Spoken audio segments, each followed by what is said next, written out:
Your snacking routine can get a little dull. Time for a light and fit remix.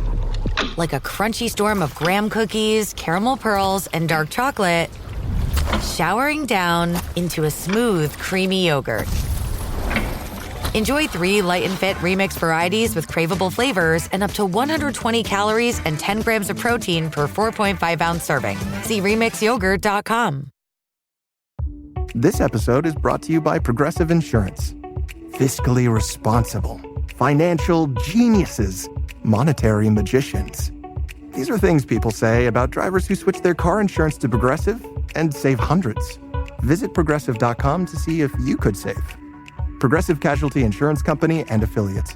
Potential savings will vary, not available in all states or situations.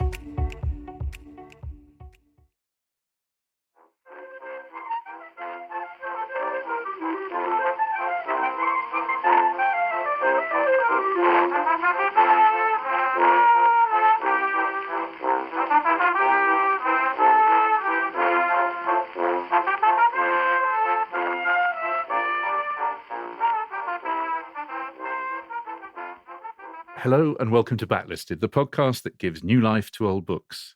Today, you find us on the desolate wastes of the planet Calm, surrounded by the shattered remains of spaceships in a valley fringed by steep mountains.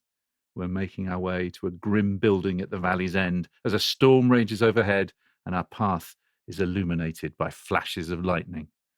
I'm John Mitchinson, the publisher of Unbound, the platform where readers crowdfund the books they really want to read. And I'm Andy Miller, author of The Year of Reading Dangerously.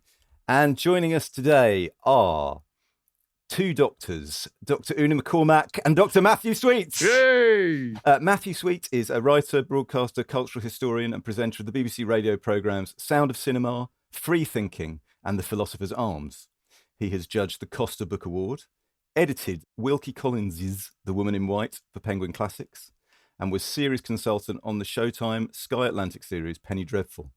His books include Inventing the Victorians, Shepperton Babylon, and most recently, Operation Chaos, The Vietnam Deserters Who Fought the CIA, the Brainwashers, and Themselves, which was published by Picador in 2018. Pleasingly, the last time I saw Matthew Sweet was when I bumped into him at a Matthew Sweet concert. True, isn't it? And he was in the company of Albert de Petrillo, the commissioning editor at BBC Books, who commissions the Doctor Who range and who I spoke to just yesterday so he could bring me up to date on a few key matters. So if you're listening to this, Albert, hello. And was it Albert who persuaded you to go and see Matthew Sweet? It was his idea. I've always thought that it would be a good idea to be in the presence of Matthew Sweet, mainly because I assume that he gets as many communications. Well, he might. I don't know. I occasionally get tweets saying, "Really love that concert you gave in the Dewdrop Inn in Nebraska," and I would say it's very charming of you to say so. But I assume he gets a bit of odd remarks about things that happened in the 19th century. Or was there any Blinovitch limitation effect, or no? I think we didn't get too close, so we didn't short out the time differential or the nominative differential, whatever it would have been. But I did think, should I go and talk to him? And I thought, well, what on earth would I say? Hello, I'm Matthew Sweet. Are there as many Matthew Sweets as there are Andy Millers? No. Far more Andy Millers. John Lloyd was going to, I always thought it was a brilliant time. He was going to do a talk show called The John Lloyd Show, and he was just going to interview other people called John Lloyd. I mean, some of them are obviously famous, but some of them not famous. Quite a good idea. Dave Gorman did that, didn't he? He did, yeah. He did, track down Dave Gorman's, yeah. This Matthew Sweet, not the other. Well, we don't know about the other one, but this Matthew Sweet. You booked the wrong one. Come on, admit it. You just booked the wrong one. Yeah. You're going to ask me to sing Evangeline and talk about dolls with big eyes, aren't you? Yeah, when you follow up Girlfriend properly. This Matthew Sweet is also a notable Doctor Who fan and has written several Doctor Who audio plays and short stories, including one in the Doctor Who Target Storybook, which was published by BBC Books last year, the last volume of Doctor Who fiction to which Terrance Dicks himself contributed a Doctor Who story, as did our second guest today, Una McCormack. Welcome back, Una. Oh, and can I just say, Albert has given us a World Doctor Who exclusive that we can announce on Backlisted towards the end of the show. So keep listening, Who fans who may have joined us for the first time, because we've got something special coming up near the end. Una McCormack is a New York Times and USA Today best-selling science fiction writer who specialises in TV tie-in fiction, particularly Star Trek and Doctor Who. How many different Doctors have you written so far, Una? Oh, crumbs. I'm getting quite close to a full house, actually. I've done 1, 2, 6, 7, 8, 9, 10, 11, 12, 13. So, Crikey. yeah. Good Wow. Lord. 10. No, I've not done 10. I've done 9. I've not done 10. Yeah. So, yeah. And have you got a book coming out soon? You have, I do, haven't you? yeah. You've got- I've got a Star Trek book out sort of nowish about Janeway, if you like, Voyager. And I've got a Doctor Who book out in December, which is the end of the Time Lord Victorious saga, called All Flesh is Grass, which is quite hard to say with my Lancashire accent. All flesh is grass. That you're saying it the proper Aye. way. There's no other way of saying that. Your ass is grass, as we were calling it. And So which Doctor is that? 13? No. that's 8, 9, and 10. Yes. So I ticked off another lot of them, yeah, with this book. So And for civilians, which Doctors are those? Well, if they're played by actors, you know. Paul McGann, Christopher Eccleston, and David Tennant are the human forms behind those incarnations. Una has taught creative writing at university level and continues to mentor writers, particularly of genre fiction. She is chair of the editorial board for a new initiative with Goldsmiths Press to publish intersectional feminist science fiction. And of course, previously on Backlisted, she has talked about Deep Breath, Georgette Heyer, episode 30, Anita Bruckner, episode 49, J.R.R. Tolkien, episode 71, Russell Hoban, live on stage, episode 98, and a couple of months ago, William Golding, episode 114. Now, look at the range of that. Una needs to start referring to backlisted subjects by number only, because the real backlisted fans will love that. Oh, yes, I remember covering 98 and 114. Anyway, I think it would be fair to say that Una is a backlisted stalwart. It would. Now, in case you hadn't already guessed, the book we're planning to discuss is a Doctor Who book, specifically the 1977 Target novelisation of the 1976 TV story Doctor Who and the Brain of Morbius by Terrance Dicks. So to understand why we've chosen this among the hundreds of Target books, we need a bit of background, to which I'm looking to you, Andy. Yes, thanks, John. The first book that I ever read cover to cover was Doctor Who and the Brain of Morbius. And I got it out of the library the week it was published in 1977. And we went to visit my Auntie Hilda. And after I'd been in to say hello, I was allowed to go back to the car and read my book. And that's what I did all afternoon. I read it in one go. And so it holds a very sentimental place in my heart, as do many other of the Doctor Who books published by Target Books, over 150, many of which were written by Terrance Dicks. And I've written about the influence that my love of those particular books and Terrance's writing in those books, I've written about what that gave me as a child reader, and also about, you know, I wasn't alone in that. Thousands of children, tens of thousands of children will have read those books in the 70s, 80s, and right through to the present day. And Terrance is a figure, as we'll talk about, of huge importance in the cultural, literary life of this country since the 1970s. But he only rarely gets talked about in the round as a writer of books. And I thought, well, we're a books podcast, and we know people who can divide their time between both Doctor Who and books and other subjects. So why don't we convene to talk about Terrance? And my essay about Terrance Dicks has been published in a new book called The Gifts of Reading, which came out in September. Essays on the joys of reading, giving and receiving books, all the money from which goes to charity. So before we talk about Terrance Dicks and about the Brain of Morbius, John, what have you been reading this week? As it turns out, Andy, I've been reading a book called The Gifts of Reading. Oh, that's so kind of you. which does indeed have the excellent essay, which I won't dwell on, that you've written, called Andy Miller and the Brain of Terrance Dicks. It's a lovely collection, I have to say, for anybody who reads. And I know a lot of backlisted listeners participated recently when we asked them about the kind of books that they'd like to give.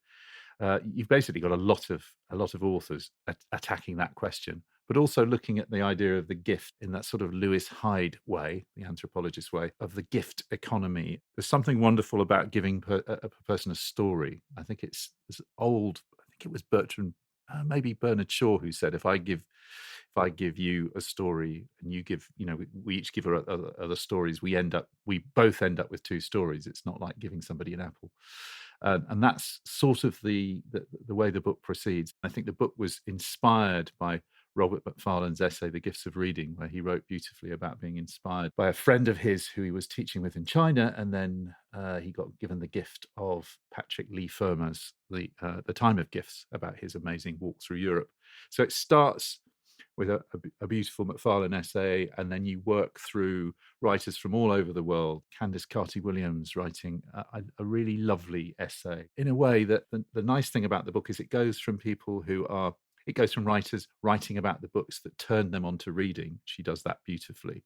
But there's also a brilliant scene. Basically, her sister, who doesn't read, is given all the Mallory Blackman books signed. Not only signed, she thinks if they're signed, I can nick them and read them myself, but they're actually dedicated to her sister. And she said that the pain of that has lived with her through her life.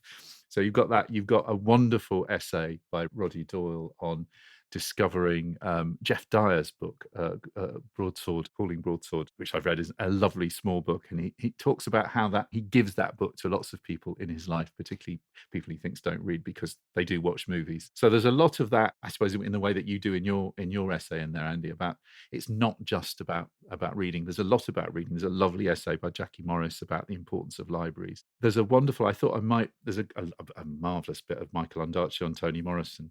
There's a lovely Max Porter essay where he keeps you guessing until the very last line what the book it is, the small, important, powerful book that he gives to people to get them to think differently about the world. Yes, Max, who has been on Backlisted a couple of times, and there's also essays here by Philip Pullman, who we did The Anatomy of Melancholy with, and S.F. Said, who came on to talk about Alan Garner. I to tell you, there was one little I thought I might read just to give people a flavour, Andy, a little bit from the Iranian writer Dina Niari's work, where she arrives in Oklahoma, and I just thought it captured the spirit of the book, but also I think the spirit of the liberation that books represent for people. In Oklahoma, where we were granted asylum, my first and best gift from an American was a library card arranged for me by our sponsor, Mary Jean, who at nearly 60 wore tube tops and drank blue slushies and shopped for hairspray. Mary Jean told me that I could take home 30 books at a time, and she let me loose with hours to spend among the stacks. The gift, she thought, was time and access to words so that my English would improve. In fact, the English was easy. I was young. I learned it in no time. The real gift was the permission, the trust. In Iran, we weren't allowed to read just anything. Many books were banned, and my mother monitored everything we read. She was religious and strict. To be set free inside a library, to build a pile of books without having my choices checked, this was my first true taste of freedom. And because I was driven by all that was uncensored, my tastes became eclectic and strange. One week I liked Native American folklore, the kind with tortured ghosts and inexplicable skinnings. The next week, stories of cults and witchcraft, witch trials, burnings. The next week, tales of troublesome puberty. The next, sexually charged kidnappings. All these things I had to hide from my mother. I had dark taste. She covered her own dark patches with treacle and religion and surface good deeds. She cooked for everyone. She only read the Bible and medical books. And I just like that idea that it's that little secret escaping thing that everybody does as a reader. You've got doors open and you're free. That sense of freedom. It's a really beautiful. Anybody who loves books and reading ought to buy, read, and support this book. Yeah, I should say a bit about the proceeds from this book go to a charity called Room to Read, which was founded in 2000.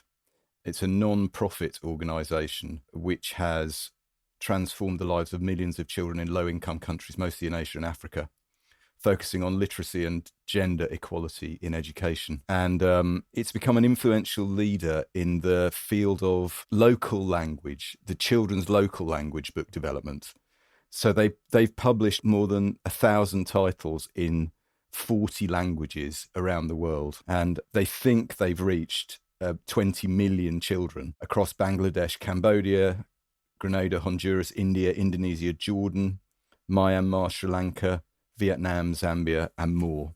So if you want to read about reading and you want to give some money to charity that does brilliant work around the world with reading, and you want to find some really good essays, plus one with some jokes about Croydon in it, then this book is in the bookshops now. It's called The Gifts of Reading, and it's published by Weidenfeld and Nicholson. It's great, and it's full of brilliant. I scribbled down about 10 books that people talked about that I hadn't read and want to pursue. So for people who are looking for recommendations, it's full of them. Let's pick this up again shortly. Last week was our first playoff game, and my plaque psoriasis was so itchy under all my gear. Sometimes just thinking about scratching could take me out of the moment. And then my doctor told me I could get clearer skin with a pill called Otezla. Otezla apremilast is a prescription medicine used to treat adult patients with plaque psoriasis for whom phototherapy or systemic therapy is appropriate. Otezla can help you get clearer skin after just 4 months. Okay, ready for the next game.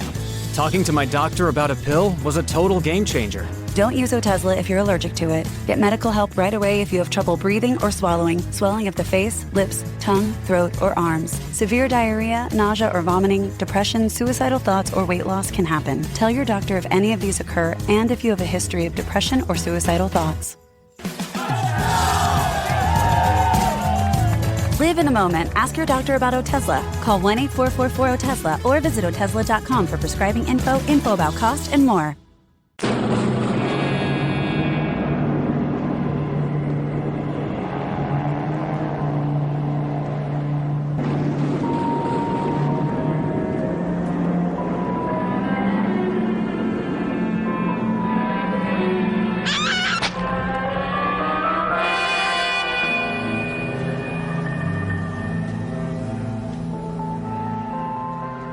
Would anyone like to describe to the listeners what's just happened? Well, we heard the deadly dulcimer of Dudley Simpson there, I think, narrating something of the landscape of the planet Karn, a windswept planet, a planet with very practical streaks of lightning embedded somewhere into its ceiling. And we see, I suppose, a scene of carnage, really, don't we, Una? We see a very excellent bit of Doctor Who costume recycling as well. We do, yeah. We see a fine creature about whom we learn a great deal in the book. And what did that squeak betoken that we heard there? His head is getting chopped off, which is That's right. proper good BBC decapitation there, proper squelch. The poor creatures. Poor Chris has been for the chopper. And that's, 5 seconds that we get there.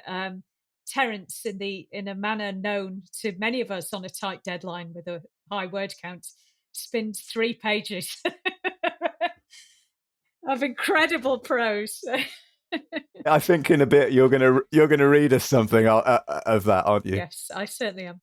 So we're talking about the novelisation of the story from which that music comes. The Brain of Morbius, novelised as Doctor Who and the Brain of Morbius, and as is traditional on Backlisted. Let me ask Matthew first. I mean, can you remember watching The Brain of Morbius, or can you remember reading The Brain of Morbius? I remember both very, very distinctly, really, because it's one of Doctor Who's strangest and nastiest stories. So it had a strong effect, and I think it was also repeated. So it's kind of embedded in my mind more firmly than most. But I do remember reading the novelization as well, and it's very bright yellow cover, and I can remember reading it in bed in Hull in the year it came out. And I also, just as I say this, I can remember something of the circumstances I was reading in it, because I remember there is a reference to the Sargasso Sea in the story, because the planet Karn has this magnetic effect, and through the strange influence of its inhabitants, it draws spaceships to it and makes them crash, and so it's described as the Sargasso Sea of spaceships. And I can remember calling my grandmother up, who must have been babysitting that night, and instead of being asked, "Can I have a glass of water?" she got asked what the Sargasso Sea was. And did that colour your reading of Jean Rhys many years later? I totally did, yes, yeah. The Sargasso Sea of Karn is much wider, in fact, than the one of Jean Rhys. Jean Reese and the Sargasso Sea of Khan. That's the adventure we all want to see. Una, when did you first? We're going to say you're significantly younger than us. I'm slightly younger than you. Don't overstate it. I'm a little bit. Okay, you're significantly younger than us. Young enough not to remember Pertwee, which I think is a sort of distinguishing. And do you remember this story being on telly? No, I must have been 4, which I think is just. I mean, I almost certainly watched it. I had much older siblings, so I was practically feral and just watched what they watched. So it was definitely on, but I don't remember it. But what I do distinctly remember is sitting cross-legged in Eccleston Library, St Helens, and the first shelf of the kids section down at the bottom. That bottom shelf was D, and in particular it was Dix and Dickinson. And I distinctly remember sitting there reading pretty much from one end to the other. And before I ask about the Target novelisations in general, I'd like to ask Mitchinson, how old were you when you first read Doctor Who and the Brain of Morbius? I was 57 years old. And can I just say, I feel I want my childhood back. I feel like I want to go back now to being sort of 8 or 9. I don't know why I didn't read any of the novelisations. I was a keen fan of the show. I think maybe even had some annuals back in the 70s. But I remember Troughton. I think the earliest ones, I remember the terrifying Cybermen, which I think was his last story. And I remember The Abominable Snowman as well. But you said a very poignant thing to me, where you said you moved to New Zealand, didn't you, when you were 12? So yeah, that was it. That was bang. There was it just ended. So it's very wrapped up for me in a sort of nostalgia for that particular bit of my childhood, and feeling that I'd sort of lost it. And we have a running thing on Backlisted that you actually said to me, and with all due sincerity, having never read any of these books, and you've read like about half a dozen, haven't you? I have. I'm now officially addicted. I literally crack. They are like crack. The only thing is, I wish they were a bit longer. But what is Terrance Dicks, John? He is, without a shadow of a doubt, Andy, and with no irony and no side eye, a master storyteller. He just is. He just is. He exactly is, listeners. We finally found one. I mean, he can do in a page what it would take lesser storytellers several chapters. I mean, he's extraordinary.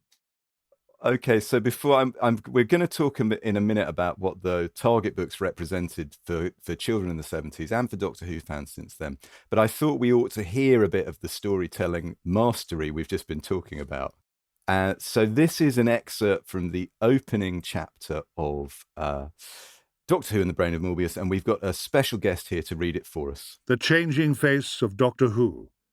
The cover illustration of this book portrays the 4th Doctor Who. Me. A wheezing, groaning sound filled the night air of Khan, merging with the occasional rumblings of thunder. A blue shape materialized out of the air. In outward form, it was a police box of the kind once used in a country named England, on a distant planet called Earth. Inwardly, it was something very different. A space-time craft called the TARDIS. The door opened, and a very tall, very angry man sprang out. He was casually dressed in a loose, comfortable jacket and trousers, with a battered, broad-brimmed hat jammed onto a tangle of curly hair. An extraordinarily long scarf was wound round his neck. He shook his fist at the lowering night sky and shouted, "All right, come on out, just show yourselves, I dare you." A slender, dark-haired girl followed him out of the TARDIS. She was carrying a big torch, which she shone round the unfriendly-looking landscape. She shuddered, not very favourably impressed by what she saw. Nodding towards the TARDIS, she interrupted the Doctor's tirade. Why can't it just have gone wrong again? The Doctor whirled round indignantly. What? The TARDIS. After all, added Sarah unkindly, it wouldn't exactly be the first time, would it?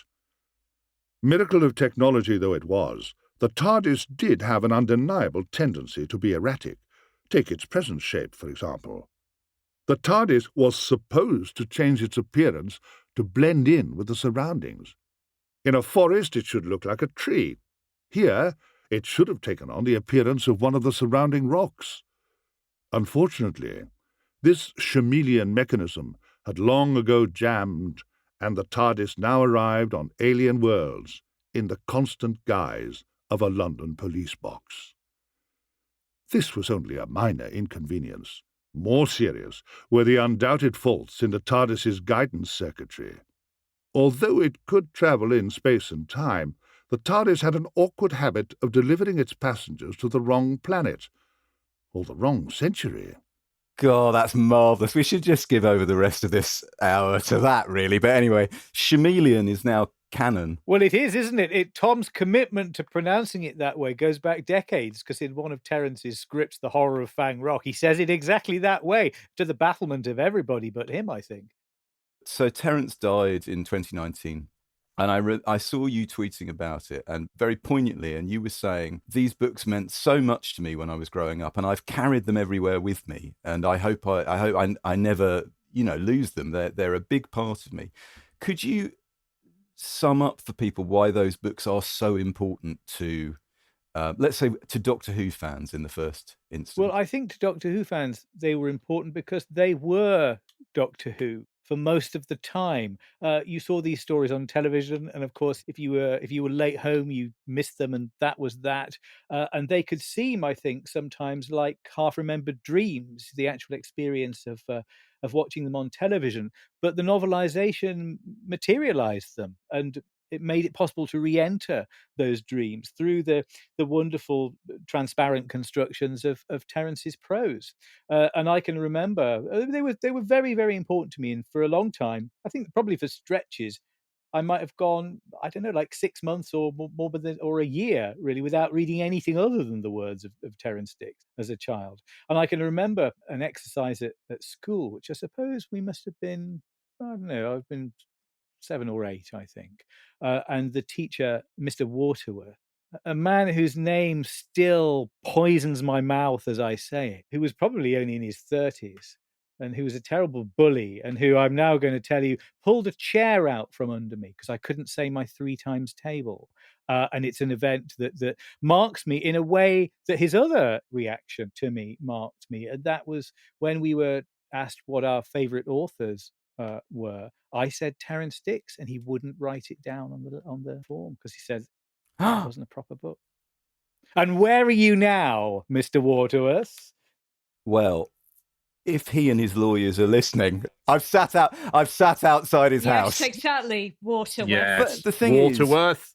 is, this is all part of my strong feeling about Terrance, is that Terrance's strengths as a writer, both as a television and film writer and as a writer for children, are obscured by the gigantic success of this range of books. They're estimated to have sold 13 million copies. 13 million copies of a range of books, of which Terrance wrote approximately 60, slightly more than that, I think. And Una, let me ask you, so we're talking about The Brain of Morbius, and we've talked to Matthew about reading it as a child and what it meant to Doctor Who fans because they couldn't see the TV series, and so the books were their main way in. Is this a children's book? I think it is, but I think it's doing several things. It's got its eye on the child who is reading it alone. And it also perhaps has an eye on where that child will be by the end of the book. And part of what he's doing in the course of that book, I think, is helping you become a slightly more sophisticated reader. So, first of all, they're really good reads. Yeah, you're kind of propelled through them. They're not souped up scripts. So, the fastest I've written a Doctor Who book is 21 days. Okay, so I don't know how quickly he was turning these round, but he doesn't just dump the dialogue on the page. What he does is he writes prose narrative. He is translating these. He's adapting them. So, and Matthew, Terrance's prose in these books, what would you say are the hallmarks of the prose? Absolute clarity, really, I think. Absolute clarity, and you're never really in doubt about what's happening. It takes you into the world of the story, unflashy and humble. I found an interview with Terrance that he gave in the early 80s to a paper in Northern Ireland where he sort of sets out, he was there for a literary festival, and he was and he was setting out. And really what he says there is really exactly what Una was saying. He said, what young people really hate is to be pushed aside. They don't like being told this is grown-ups' business. What I am talking about is a sort of kids' lib. A lot of people who write children's books have a tendency to preach or to moralize, which children spot and resent immediately. Like adults, children in the end want interesting, exciting, and enjoyable stories with pace and movement. Never, never talk down to them. So when this story was commissioned for TV, Terrance delivered the script, and I know you've got a thing to read us related to this.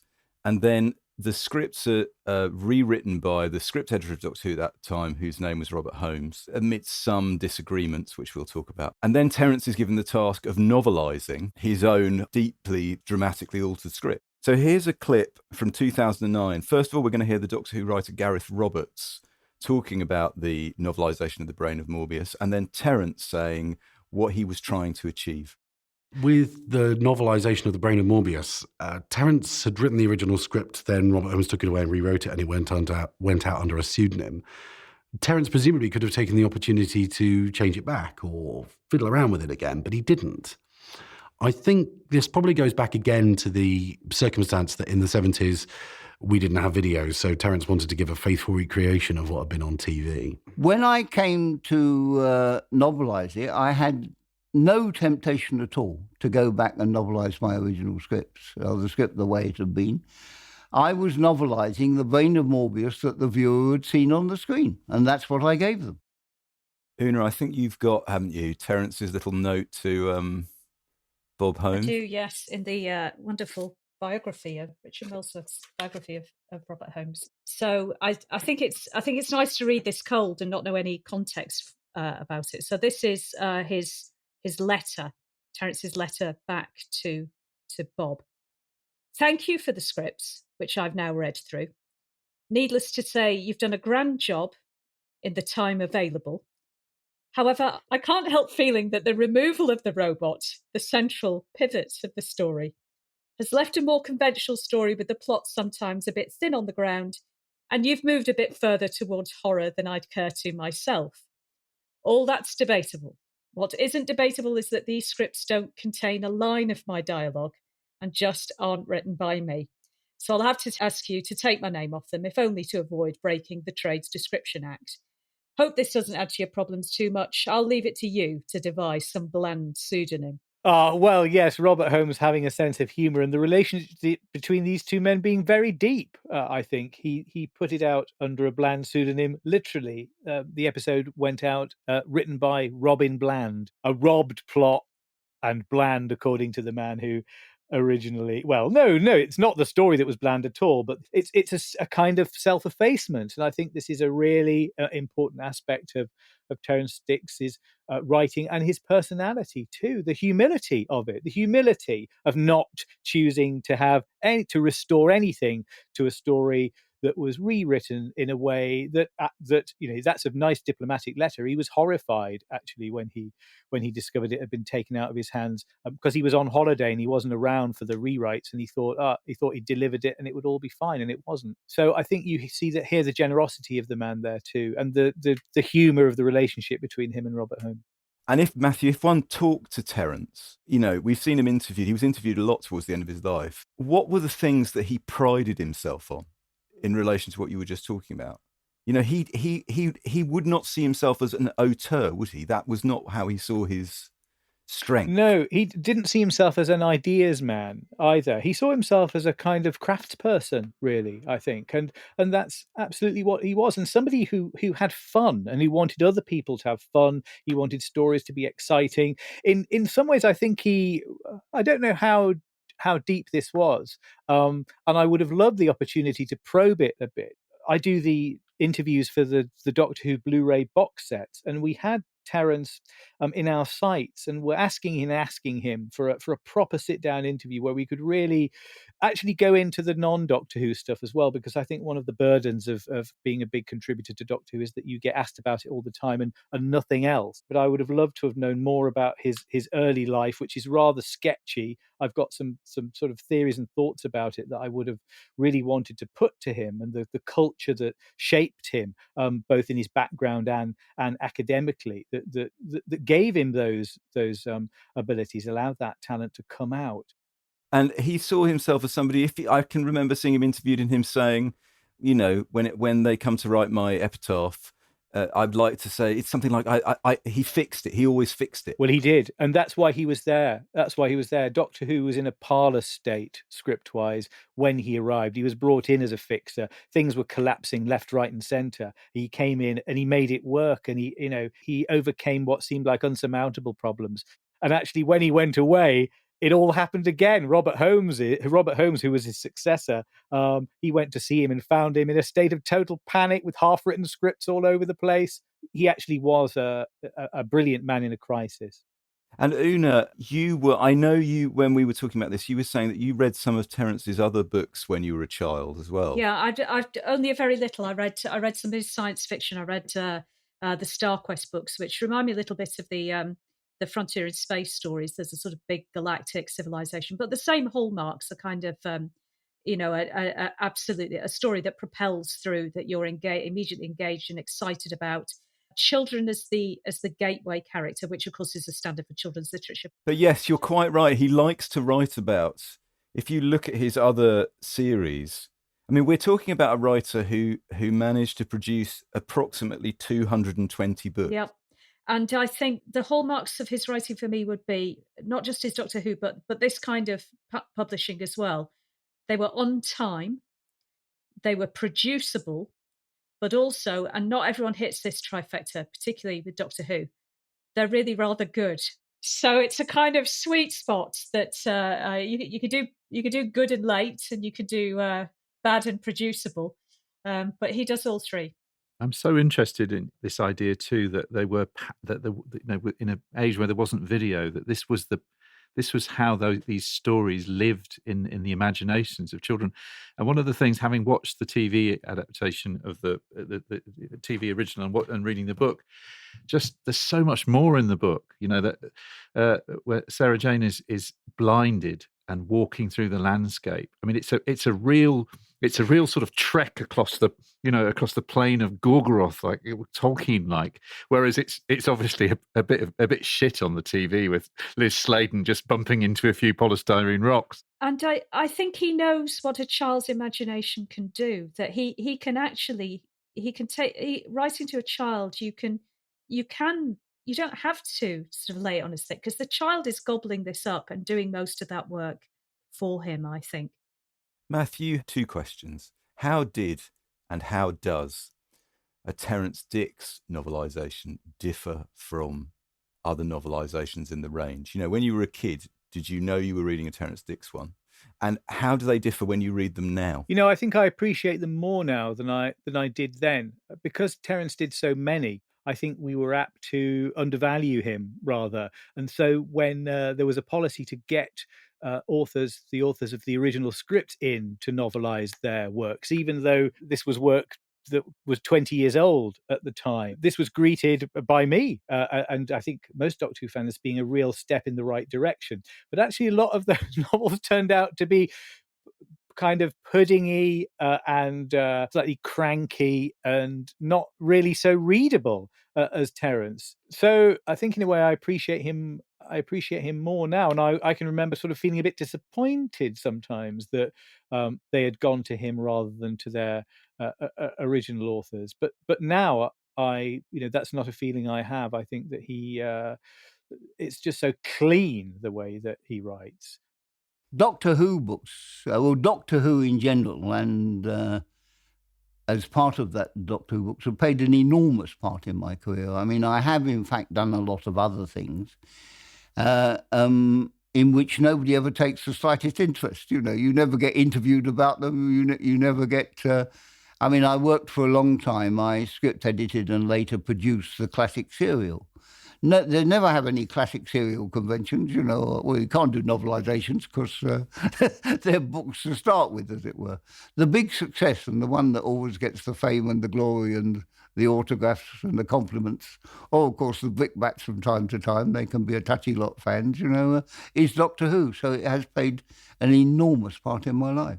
So this is a really important thing for me, the fact that when he leaves the Doctor Who or writing for Doctor Who or the world of Doctor Who, first off, he script edits and then he produces the classic serial on BBC on Sunday tea time, which we'll all remember because, back in the 70s and 80s, these things were watched widely. I'll just read you his credits because, John, particularly, I think you'll be able to spot a pattern here.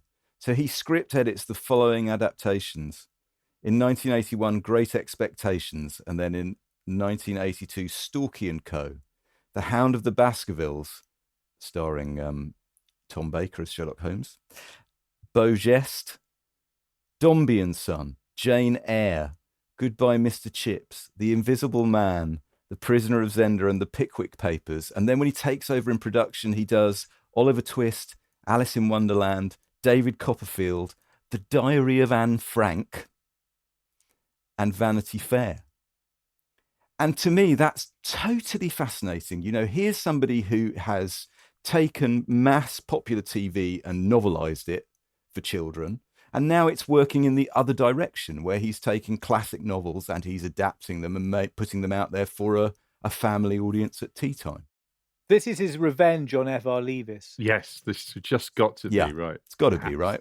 It's absolutely got to be. I mean, that's my feeling.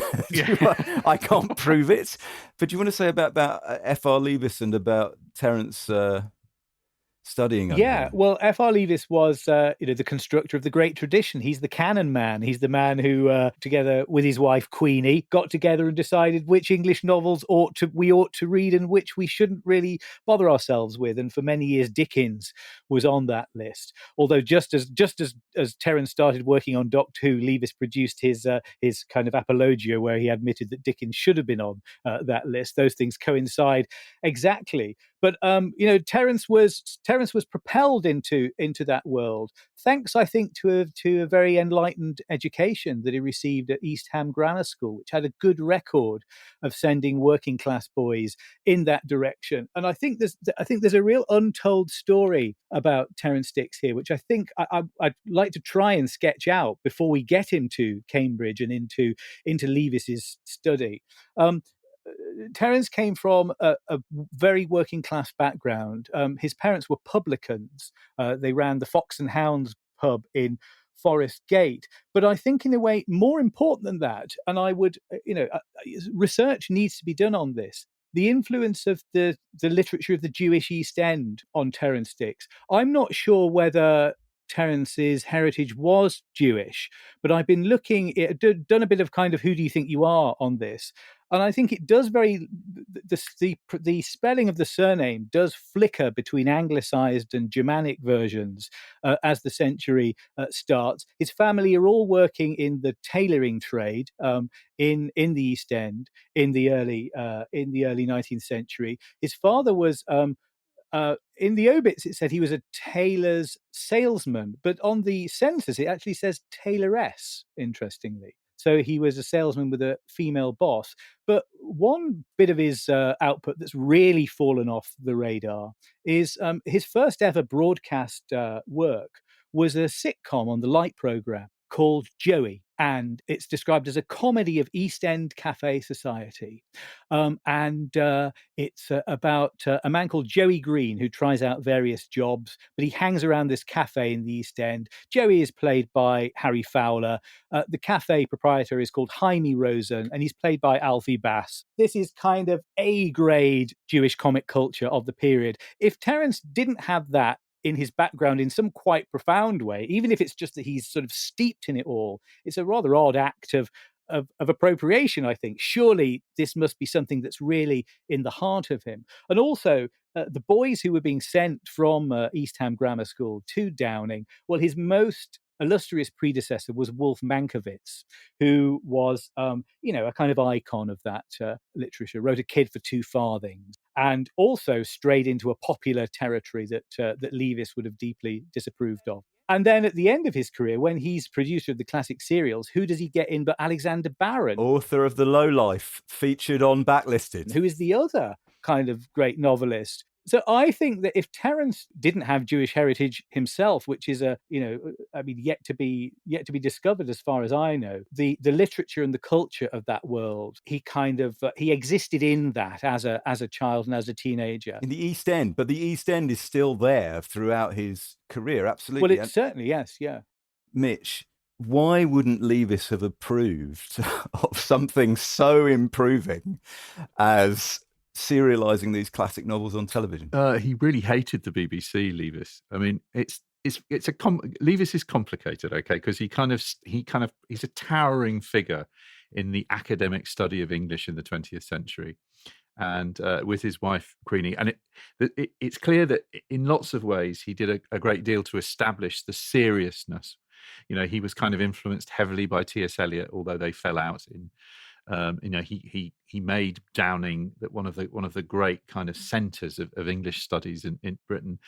He's founded Scrutiny, the magazine. He had the highest possible standards, and he felt that the novel and the form of the novel, in a way, whereas we're talking about storytelling, that was not really interesting to Leavis.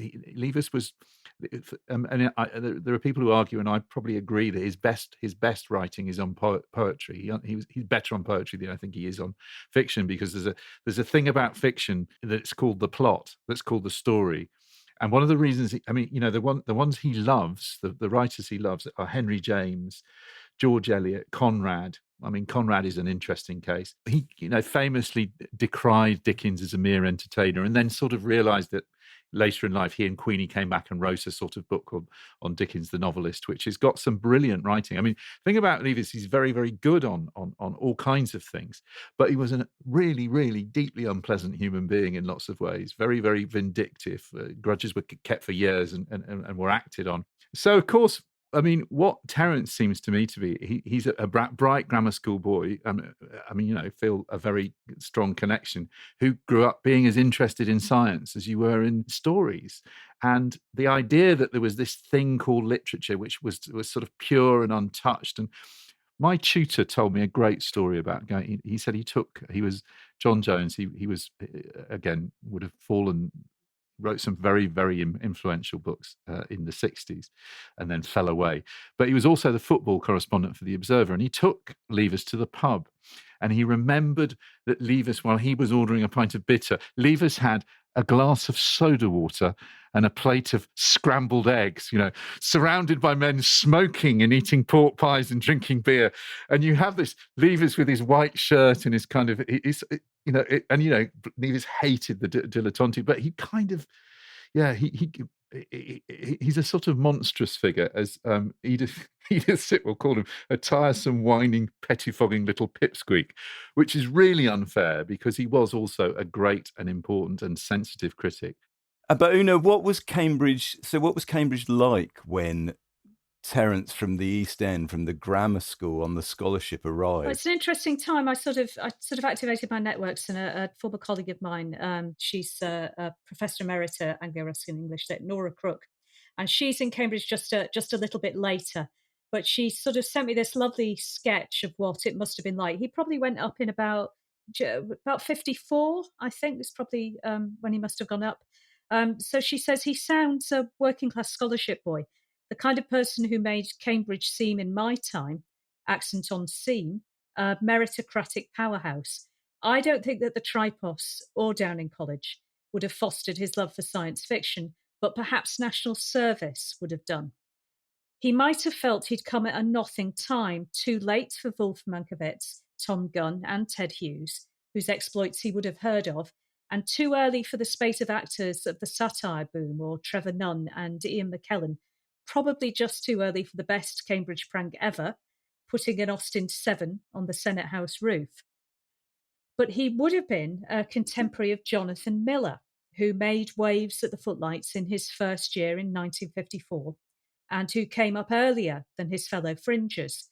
He would have been around when Leslie Halliwell, manager of the Rex Cinema Cambridge, got around the censors and screened Marlon Brando in The Wild One. And I can imagine, and this I think is very important about Cambridge, I can imagine that science and engineering and astronomy in Cambridge would have been very exciting things happening then too. So that's a kind of snapshot that maybe he fell between these two moments that we're used to thinking of, but that we see the bubbling of other things that are about to happen. And Matthew, that experience doesn't lead Terrance towards academia, does it? I mean, he does his national service after he graduates. And then what does he do for the next 10 years? Well, he goes to work in advertising, which is I think he wasn't the only pupil of Leavis who did that. Possibly that was an act of rebellion too.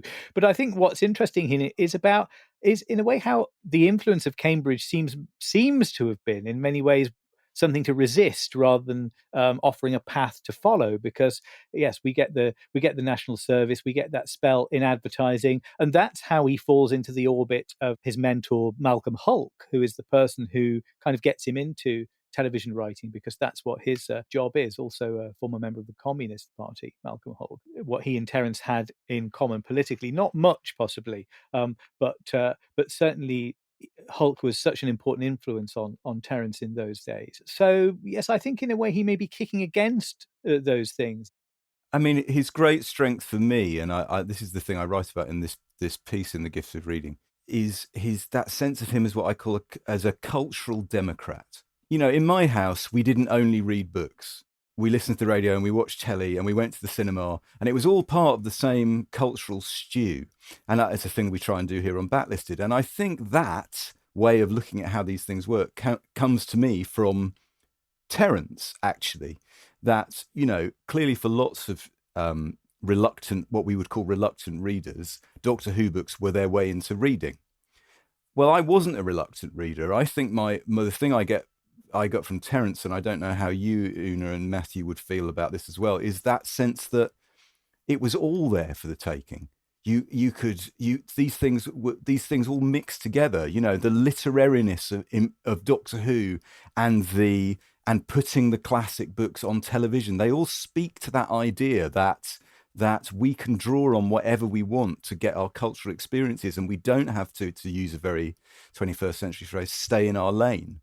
You know, these things inform one another. When we think about a book, we don't only think of it in terms of other books. We think about it in terms of other forms of culture and our own lives. So for me, that is Terrance's great gift to the culture. I completely agree. I know that, I mean, just very simply, that many of those John Pertwee stories that he was script editor for, I wouldn't have seen. I would have experienced them first through the prose of Terrance Dicks, and then, you know, probably not seen them till they got a video release in the 90s, half of them. So they were the only form that the story had for me. And that shift between television and being able to, I think it taught me to be able to read television with the psychological depth that you would get from a narrative. Well, listen, it's Backlisted and we have such excellent guests here, so we're going to have a little competition now. So one of the spin-offs of the whole Doctor Who industry and the career of the various people involved with it is there's a whole substrand of memoirs and autobiographies, of which by some margin the most extraordinary is that by Tom Baker, which was published in 1997. It's called Who on Earth is Tom Baker? It also is one of the... You've not read Derek Sherwin's account of running a bar in Thailand, then? Or, sorry, a bungee jumping business. I haven't. Come back, we'll talk about it. Brilliant. Tom Baker's memoir spawned Tom Baker's audiobook, which is one of the greatest audiobooks ever recorded.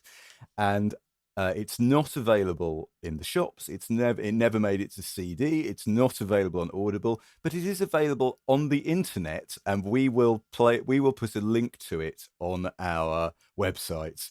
But I want to just play you a clip and ask John and our guests to be paying special attention towards the end when Tom starts talking about things he takes comfort from now. For more than 6 years, I left myself and floated about as a hero. Nobody was allowed to smoke or swear near me. I always sat down if I could, for the children were always a bit alarmed at my height. And so I was able to avoid my real self during all these activities and pursue the fantasy life of the benevolent alien. And being able to escape the despised self kept me in good spirits. The welcome and smiles came from all levels of the audience. There was no hostility anywhere. I think this was because the character I was didn't threaten anyone. It was all rather dotty, and I became used to being called doctor by real doctors and nurses, and the pleasure the children derived from all this was enough to make me happy. It was no great sacrifice, I can tell you. Nowadays, I escape into the world of Charles Dickens. What a pecksniff I might have been.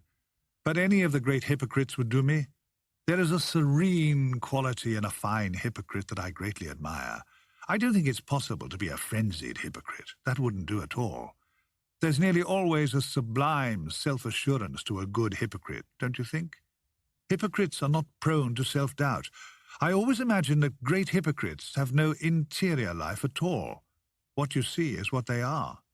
All good actors have a touch of the hypocrite.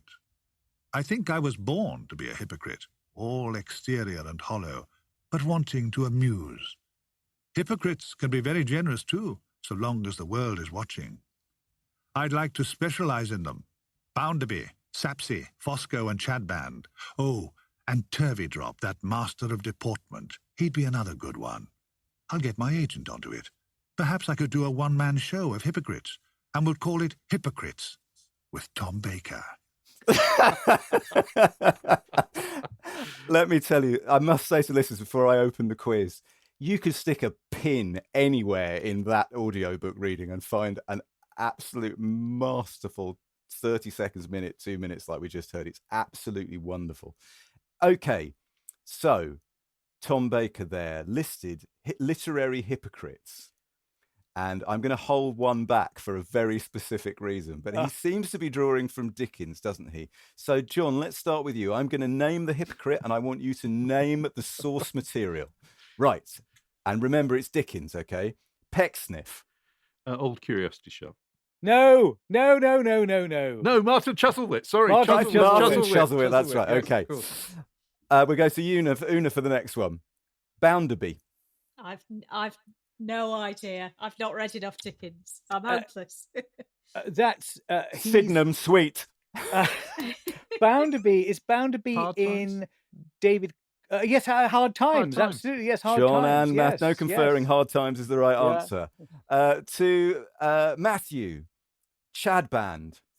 I know that's the Reverend Chadband, isn't it? But which one is he in? Is he in? That's what I'm asking you. Is he a friend of that horrible charitable lady in Bleak House? It is Bleak House. Very good. Matthew well Sweet so far. doing very well. Okay, so to Mitchinson again. Turveydrop. Mr. Turveydrop is from which novel?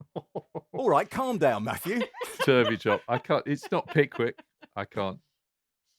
He's Bleak House as well. They're all there's Bleak House again. Yeah. Bleak House. Okay. Yeah. You know what? so- You know why I know that? You know why I know that? At my Great interview name. at Oxford, I had an interview with the great Dickensian A.O.J. Cockshut, the great chain of being. I went to the interview. I saw him lecture once.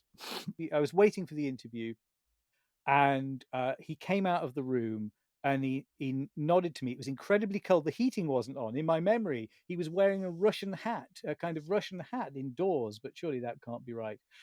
He came in. He went to the toilet about 6 feet away from me, and I heard every damn thing. And then he emerged, and then he called me in for the interview, and his first question was, "What is the significance of Mr. Turveydrop?" And all I could think of was the fact that I just listening. I just listened to him produce a great curl of excrement. And that's why I never went to Hertford College, Oxford. That's genius. Well, under normal circumstances, I would feel nervous about being able to follow that anecdote, Matthew. But the next question is, which novel by Dickens does Fosco appear? Dickens? No, that's a trick question. He's not. Well, in a Tom novel says it's Dickens, but well, he's wrong, isn't he? Tom doesn't know everything. Tom is mixing up his Wilkie Collins. And by an incredible coincidence, I it's recognise from... that one. Yep, I knew that one. Matthew, what's it from? from The Woman in White. Woman in White. As edited by As edited by me, Fosco, the name of the cat, also the name of Oscar Wilde's cat. That's very good. So that leaves Una. What novel, Dickens or Collins or somebody else that Tom was referring to, does Sapsy come from? Oh, that's definitely Doctor Who and the Claws of Axel. What? Pig bin Sapsy? Pig bin Sapsy. Sapsy's near Nunton, isn't it? On that bit of the Essex coast. Listeners, I don't know because I can't find any mention of a character called Sapsy in the Victorian novel that Tom is referring to. Is he in Hard Times as well? No. It's Bleak House again. Bleak House. It's Bleak House again. Well, do you think Tom possibly had just finished rereading Bleak House when he wrote it? Or perhaps he just had a very interesting holiday in Sapsy. Sapsy. How is it spelt? S-E-Y, Andy? I just hear what you hear. Hang on. Mr. Sapsy's in Edwin Drood. Edwin Drood. Oh! Edwin Drood. Yeah. He is the purest jackass in Cloisterham. Matthew, congratulations. Let's just Google that. Yeah. You win the same prize that was offered in 1984 to the Target Books Bonanza competition, in which the lucky winner could get their hands on a copy of a leather-bound edition of Peter Haining's The Key to Time. You get to have lunch with Terrance Dicks. Oh. But in order to seal the deal, you had to let people know, you had to answer questions, and Una, I'll be looking to you for an answer as well. You had to answer in not more than 20 words which of the Doctor's companions you would most like to be and why. So I had to occupy the body of a relatively young British actor, do I? Well, instantly, I'm Josephine Grant, because I would want to occupy the headspace of Katie Manning. Yeah. And I'm sorry. That is the right answer. That is the right answer. That needs more than 20 words, and I'm not saying any of them on here. Okay, that's perfectly acceptable. That's Joe Grant, who was the second companion to John Pertwee's Doctor, the third Doctor. Una, same question to you, please. Which companion? I have no interest in being a companion. I am the Doctor. That's the end of the matter. Matthew, you can travel in space and time with me if you like. All right, it's a deal. Excellent. Yeah. It's a deal. Now let's give the last word. This is from a wonderful documentary that is sometimes on the iPlayer and is currently on YouTube as well, called "On the Outside It Looked Like an Old-Fashioned Police Box," which is about the Target novelizations. Was made in 2009 by Mark Gatiss. And this is Mark talking to Terrance about the influence of these books. It's not an exaggeration to say that for so many people, it was their introduction to literature. It opened doors not only into Doctor Who's past and other things, but just to reading in general. And I think, honestly, everyone owes you a huge debt of thanks. No, I mean... I think if you can get a kid reading for pleasure, not because it's work, but actually reading for pleasure, it's a great step forward. Yeah. It can start with me and work, with Dicks and work its way up to Dickens, as it were, But as long as you get them reading. Who could disagree with that? I promised an exclusive. Here is the exclusive. BBC Books next August will publish a compendium volume of 10 of the Target novelizations written by Terrance Dicks with the title The Essential Terrance Dicks. So that's coming in August next year, The Essential Terrance Dicks.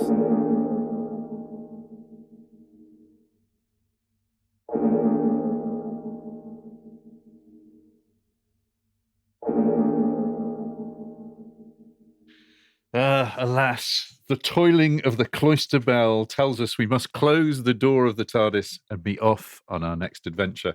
Huge thank you to Matthew and Una for sharing their deep knowledge and passion for this most loved of writers and story cycles. To Nikki for some deft work with the sonic screwdriver, and to Unbound for standing in as this podcast version of Unit. you can download all 123 previous episodes of Backlisted, plus follow links, clips, and suggestions for further reading by visiting our website at backlisted.fm. And we're always pleased if you contact us on Twitter or Facebook, and now in sound and pictures on Instagram too. You can also show your love directly by supporting our Patreon at www.patreon.com/backlisted. We aim to survive without paid-for advertising. Your generosity helps us to do that. All patrons get to hear Backlisted episodes early.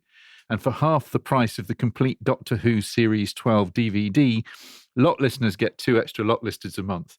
That location in eSpace where we three go to expand on movies, television, music, as well as books or anything else that pops up on our monitors.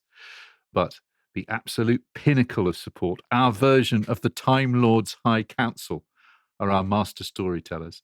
And we have 5 new ones to whom we'd like to publicly pledge our undying gratitude. Yes, thank you. Castellans, Sean Salter, Emma Hardy, Katarina Fake, Lorna Symes, and Frank Cottrell Boyce, who really is a master storyteller. Not the master storyteller, though. That really wouldn't be good. And here is our latest list of Lot listeners, those brave and loyal companions who make the whole Backlist adventure possible. So thank you very much to Susanna Reid, Christina, Omar Chowdhury, Evan Lazarus, Bill Gales, Tom Hooser, Jill Laker, Deborah L. Pugh, Charlotte Denny, Henry Elliott, Mark My Words, Carmel Brennan, Laura Sewell, Patrick McCarthy, and Alessandra Prentice. To Amanda Raleigh, Bill G, Debbie Baker, Emily Panitza, Justine Jones, Kathy Hass, Carla Garner, Dylan Smith, Katarina Kuchaska, Jill Johnson, Adam Tucker Moody, Kristen Garlock, Jeff Chiskowski, Lee Rilvas, and Emis Philus. Thank you. I'd also like to say thanks to Adam Moody, who very publicly on Twitter has been keeping track of the fact that he listened to all 123 episodes of Backlisted in the space of about a fortnight. Why on earth you want to give us any money and never want to hear our voices again? I don't know. But anyway, thank you very much, Adam. Brilliant. And that's it. We'll be back in a fortnight. Thank you for listening. Thanks, Matthew. Thanks, Una. There's only one way we could possibly go out.